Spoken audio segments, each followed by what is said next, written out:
दर्शकों, आप देखना शुरू कर चुके हैं बापू वार्ता न्यूज नेटवर्क। इस वक्त मैं गोंदिया तहसील के अंतर्गत ग्राम पंचायत कार्यालय बनातर के सामने मौजूद हूँ, जो अक्सर चर्चाओं में गूंजे रहने वाला गांव है। इस गांव में ऐसी एक चर्चा चलने बैठी जो कि सरपंच पर अविश्वास लाकर ग्राम पंचायत के ही सदस्यों ने मिलकर उन्हें पदमुक्त कर दिया, ऐसी जानकारी मिली है। दर्शकों, क्या थी इसकी वजह, क्या था रहस्य? दूसरी ओर देखा जाए तो उप सरपंच पर भारी आरोप लगाए जाने के संदेह क्यों निर्माण हो रहे। मोटी रकम आखिर कहां से वसूली गई है? मोटी रकम का राज क्या था? 10-10, 20-20, 30-30 हजार रुपए की डिमांड किसने की थी? क्या थी घटनाक्रम की घटना? आइए हम गांव के जो जनप्रतिनिधि है, सरपंच महोदय, वैसे ही यहाँ के जो कुछ लोग हैं उनसे जानने का प्रयास करेंगे क्या थी सविस्तर घटनाक्रम। मी गुलाब राखडू नागदेवे, मी बनातरच्या 3 वर्षापासून सरपंच आहो। 2021 फेब्रुवारीला निवडणूक वार्डातून झाली होती। मी वार्ड नंबर 3 मधून निवडून आलो आणि 6 मेंबरांना माझ्यावर विश्वास ठेवून अनुसूचित जाती प्रवर्गाच्या आधारावर मला सरपंच बनविला। 3 वर्ष चांगले काम झाले। कोणी तरी ह्या 3 वर्षामध्ये फागू नागपासे उपसरपंच माझ्यावर दबाव वारंवार करत होता, तरी पण मी सर्व मेंबरांशी मिळून मी आपला काम 3 वर्षापर्यंत चांगलाच केलं। तरी पण मग ह्या लोकांना माझ्यावर दबाव आणण्याचा प्रयत्न केला।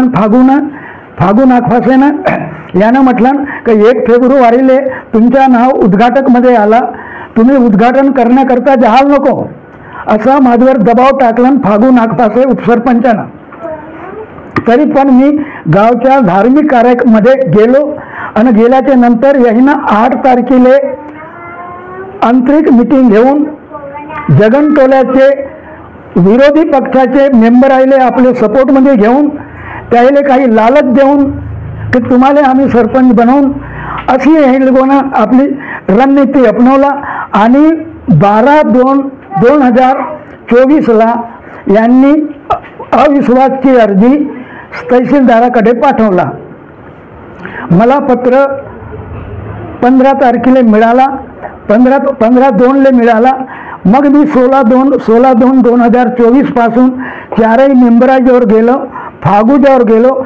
फागूनं म्हटलं का म्हणे असं काही नाही आहे म्हणे, आमचं तुम्हावर काही नाही होईल म्हणे। मग आम्ही काय झाला 17 तारखेला 17/2ला सागनबाई बिसेन, मितेश्वरीबाई सिंगनरुपे, सुनैनाबाई कछवा, फागू नागपासे आणि मी हम 5ही लोक रात्री 8:30 वाजता बसलो आणि बसल्यावर फागू म्हणते यायची काहीतरी इच्छा आहे। तर फागूच्या म्हणल्यावर मी त्याला पैसे देण्यास तयार झालो। तर म्हणे हे इतक्यामध्ये नाही मानत, म्हणे 20-20 करावं लागतील। तर म्हणलं ठीक आहे, तू म्हणतस तर मी देईन म्हटलं। आणि दुसऱ्या दिवशी घरी जाऊन सागनबाईले 10,000, सुनैनाबाईले 10,000, मितेश्वरीबाईले 10,000 रुपये दिलो। त्याच्यानंतर 18 तारीख आली, 19 तारीख आली। 19 तारखेला बी ह्या लोकांच्यावर गेलं का माझी काही गलती असेल तर माफ कराल, पर माझ्यावर अविश्वास नको आणा। 20 तारखेला फागूनं फोन करून 12 वाजता बोलवलं। मी मिलिंद भालादोरे सोबत गेलं, तिथंही म्हणलं का म्हणे तुमच्यावर आता विश्वास येईल नाही आणि तुम्ही आता बेखटक पंचायतमध्ये चालले जा। मी तिथं गेलो, तिथं तहसीलदार साहेबांना 3 आरोप लावला। 3 आरोपचा जवाब मी दिलो। त्याच्यानंतर त्यानं अविश्वासच्या बद्दल मतलब ठेवलं की अविश्वासच्या पक्षामध्ये किती लोक आहेत, ते हे 7ही मेंबरांना हात उचलून अविश्वास पारित करून दिला। असा माझ्यावर या लोकांना अपघात केला, अत्याचार केला, विश्वासघात केला, साजिश केला, षडयंत्र केला। म्हणून मी जनताशी आणि जो आपले प्रशासनिक अधिकारी आहे आणि पत्रकार परिषद आहे यांना मी निवेदन करतो की माझ्यावर जो अत्याचार झालेला आहे याच्यावर मला न्याय मिळावे, हे मी प्रशासन आणि पत्रकार आणि गावच्या लोकांशी अर्जी करीत आहो। तर आम्ही सांगतो एक दबाव मला काही वेळेस त्यानं म्हटलं की माझ्या हिशोबानं पंचायत चालन, तरी मी त्याच्या गोष्टीकडे काही ध्यान नाही दिलो। मग 2 महिने अगोदर ग्रामपंचायतकडून हल्दी कुकूचा कार्यक्रम झाला। मी 5 वाजेपर्यंत ग्रामपंचायतमध्ये बसला होतो आणि तो हळदी कुकूचा कार्यक्रम परमात्मा एक मध्ये 500 बाया आल्या, 500 महिला आल्या गावच्या हळदी कुकूच्या कार्यक्रमामध्ये आणि हा तेथे आपल्या अध्यक्षतेच्या खाली कार्यक्रम निपटावून टाकला। 4 वाजता पंचायतमध्ये आला। मी म्हणलं तू मेरे को क्यों नहीं बुलाया? तो तेरा नौकर हूँ क्या? मैं तेरा नौकर हूँ क्या? मैं तेरे को क्यों बुलाऊंगा? तू क्यों नहीं आया? फिर आया तो क्या बोलता है तेरे बाप की पंचायत है क्या? ऐसे शब्दों से मेरा अपमान किया था और शिव पुराण में जाने के लिए भी दबाव बनाया था, लेकिन मैं धार्मिक काम और गांव का काम समझ करके मैं शिव पुराण में गया और इन लोगों ने अपनी तिकड़ी जमाए और साजिश रचे, मेरे ऊपर अत्याचार किए, विश्वासघात किए, साजिश किए, षड्यंत्र किए। इसलिए मैं जनता से, पत्रकार परिषद से और प्रशासनिक अधिकारियों से न्याय की मांग करता हूं। इतनी मेरी विनती सभी लोगों से है। मैं दीपक दिवेवार बनातर से यहाँ पे कुछ दिन पहले अविश्वास लाके सरपंच को निरस्त किया गया है और उसके जगह पे गांव के जगन टोले से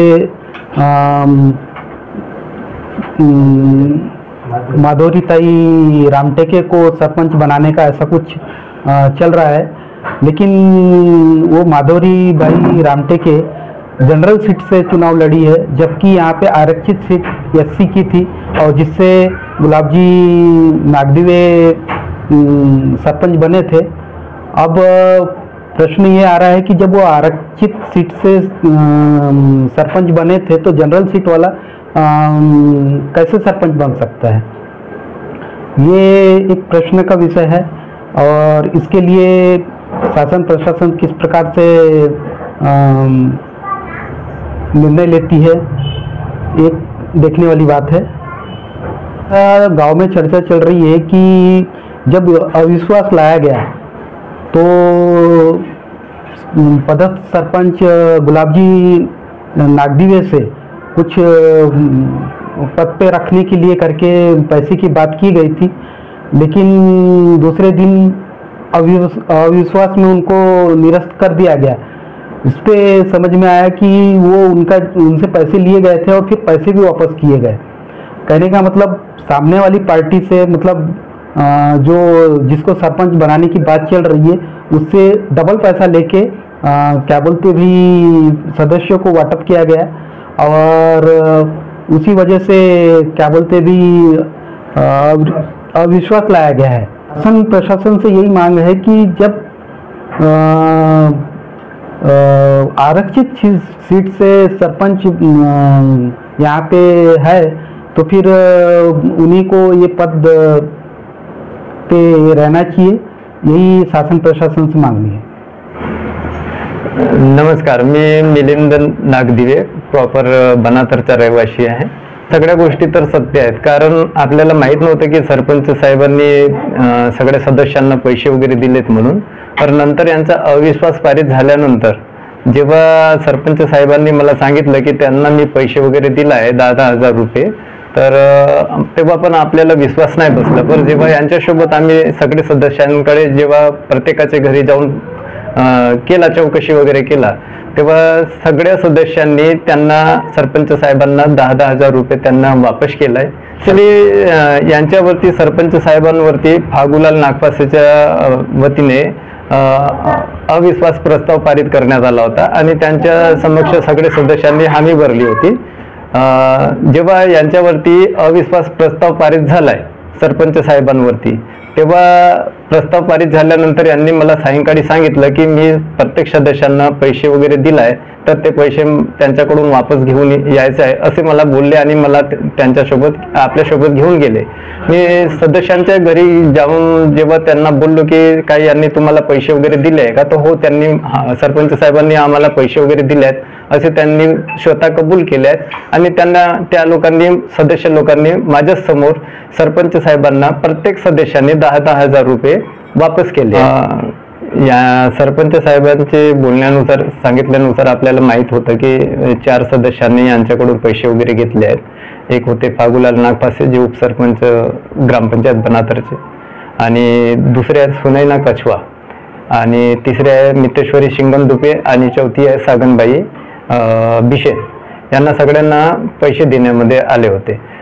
या प्रत्येकी सदस्यांना 10,000 रुपये देण्यात आले होते आणि नंतर अजून काही 10,000 रुपये देण्याचे वार्ता झाली होती यांच्यामध्ये. आणि त्याच्यामध्ये सुनैना कशवा जी होती सदस्य, तिला 30,000मध्ये असं बोलणं झालं होतं की आम्ही तुम्हाला 30,000 रुपये देऊ, पण सध्या प्रत्येकीला 10,000 रुपये देण्यात आले होते. जेव्हा मला हे सगळ्या गोष्टी माहिती झाले तर मी सायंकाळी यांच्याकडे गेलो होतो सरपंच साहेबांसोबत. अप्रस्ताव पारित झाल्याच्या नंतर त्याच दिवशी सायंकाळी यांच्याकडे गेलो प्रत्येकाच्या घरी आणि प्रत्येक सदस्यांनी यांच्या बोलण्यानुसार माझ्यासमोर या सगळ्यांनी 10,000 रुपये सरपंच साहेबांना परत केले.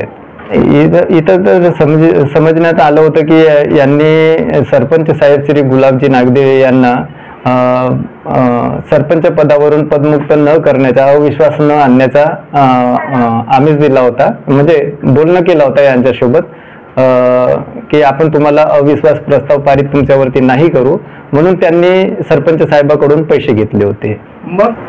सर, गावामध्ये ही चर्चा आहे की जगनटोल्याची एक सदस्य आहे माधुरी ताई रामटेके, सर्वसाधारण शीटमधून आलेली आहे ती आणि ती पण SC मध्ये आहे. पण ती सरपंच SC सर्वसाधारण SC कोट्यामधून जिंकून आले होते सरपंच पदावरती. पण उपसरपंच फागुलाल नागफासे जे आहेत त्यांनी त्या माधुरीताई रामटेकेला आमिष दिलं होतं की आम्ही सर्वसाधारण सीटवरूनही तुम्ही जिंकून आले तरी आपण तुम्हाला सरपंच पदावरती घेऊन येऊ असं त्यांनी बोललं होतं. आणि त्यांच्याकडून सर्व गावकऱ्यांना माहीत आहे सगळ्या गोष्टी की त्या लोकांनी माधुरीताई रामटेकेकडून जास्ती पैसे घेतले आहेत. चर्चा आहे की तरी पण 3 लाखापर्यंत त्यांनी ते उपसरपंच फागुलाल नागफासे आणि अजून एक व्यक्ती आहे त्यांनी त्यांच्याकडून 3 लाख रुपये घेतले आहेत माधुरीताई रामटेकेकडून आणि तिला आमिष दिला आहे की आपण तुम्हाला सरपंच बनवू. हे सगळ्या गोष्टी झाल्यानंतरच या लोकांनी श्री गुलाब नागदेवे सरपंच यांच्यावरती अप्रस्ताव पारित केला है. तो दर्शकों, जैसे कि अनुसूचित जाति की महिला है जो कि जनरल जगह से वह चुनाव लड़ी थी, चुनाव लड़ने के बाद में कहीं ना कहीं ग्राम पंचायत सदस्य पद पे विराजमान हुई. लेकिन ऐसे में एक सवाल खड़ा होने बैठा कि बनातर ग्राम के सरपंच जो कि अनुसूचित जाति जमाती जो कि जगह से लड़े थे और उन्हें सरपंच की दावेदारी प्राप्त हुई थी. दावेदारी प्राप्त होने के बाद में मेंबरों के बीच में चुनाव हुआ. चुनाव होने के बाद में उन्हें सरपंच पद के लिए घोषित किया गया. अब घोषित करने के बाद कुछ दिनों के बाद ऐसी जानकारी आती है कि ग्राम पंचायत के सरपंच ने मनमानी कर कुछ प्रमाण पत्र देने की बातें सामने आई. प्रमाण पत्र देने के बाद में वह मामला जो कि ग्राम सभा में रखा गया ऐसी भी जानकारी मिली. ग्राम सभा में इसका प्रत्युत्तर जो कि सरपंच ने दिया, उसके बाद में लिखित में भी संबंधित विभाग के अधिकारियों को उसका जवाब दिया, ऐसा उन्होंने बताया. दूसरी ओर देखा जाए तो भारी भारी आरोप लगाने का अंजाम क्या था, सरपंच की आखिर मंशा क्या थी, उप सरपंच की मंशा क्या थी, और जो कि अनुसूचित जाति जो महिला थी वह सर्वसाधारण घर से वार्ड क्रमांक से चुनाव लड़ी थी. चुनाव लड़ने के बाद जीत चुकी थी. लेकिन गांव में जो चर्चा चल रही है कि जो कि सर्वसाधारण महिला है जो वार्ड क्रमांक अपने जो भी विभाग से वह चुनाव लड़ी थी, उन्हें अनुसूचित जाति कैसे बनाएंगे, एक सबसे बड़ा सवाल खड़ा हो रहा है. दर्शकों दूसरी ओर देखा जाए तो उप सरपंच ने कितने रुपए की डिमांड की थी, एक सवाल खड़ा हो रहा है. दूसरी ओर देखा जाए तो आखिर ग्राम पंचायत के सदस्य जो भी 3 या 4 सदस्य थे उन्होंने 10-10, 20-20 हजार रुपए क्यों लिए थे, आखिर किससे लिए थे, ये भी आपने देखा. दर्शकों, ऐसे में एक सवाल प्रतीत हो रहा है कि सरपंच ने हमने सरपंच से जब संपर्क किए तो उन्होंने ये भी बताया कि उन्होंने कोर्ट में यह मामला गया है. अब कोर्ट में मामला जाने के बाद उन्हें न्यायपालिका के ऊपर भी विश्वास है. अब न्यायपालिका न्याय तो करेंगी ही. दूसरी ओर उन्होंने संबंधित जो गोंदिया जिले के जिलाधिकारी है उन्हें पत्र व्यवहार किया है. तो अगले पार्ट में पार्ट 2 के साथ में गोंदिया तहसील के खंड विकास अधिकारी वैसे ही गोंदिया तहसील के तहसीलदार महोदय क्या जानकारी देते हैं, पार्ट 2 में बहुत ही जल्द हम आपको दिखाएंगे. तब तक के बने रहिए, हमारे चैनल को सब्सक्राइब कर बेल आइकन पर प्रेस कीजिए. गोंदिया से देवेंद्र दमाई.